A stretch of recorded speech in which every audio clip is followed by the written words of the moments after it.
Breaking news ఇస్తున్నాం. Hyderabad యాచారంలో car బీభత్సం సృష్టించింది. డ్రంక్ అండ్ డ్రైవ్ తనిఖీలు నిర్వహిస్తుండగా ఎస్ఐ మధుని ఢీకొట్టింది కారు. ఇక ఎస్ఐ కారు బ్యానెట్ పై ఉండగానే 600 మీటర్ల వరకు తీసుకెళ్లాడు. ఈ క్రమంలో ఖానాపూర్ లో కారు డ్రైవర్ ను అదుపులోకి తీసుకున్నారు పోలీసులు.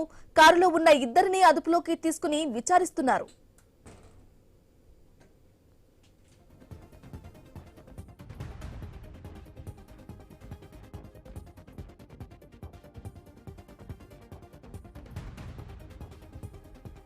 రైట్గా హైదరాబాద్ యాచారంలో కారు బీభత్సం సృష్టించింది. అందుకు సంబంధించిన బ్రేకింగ్ న్యూస్ చూస్తున్నాం.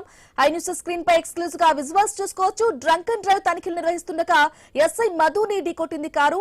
అయితే ఎస్ఐ కారు బ్యానెట్ పై ఉండగానే 400 మీటర్ల వరకు తీసుకెళ్లాడు. ఈ క్రమంలో ఖానాపూర్ లో కారు డ్రైవర్ ను అదుపులోకి తీసుకున్నారు పోలీసులు. ఇక కారులో ఉన్న ఇద్దరిని అదుపులోకి తీసుకుని విచారిస్తున్నారు.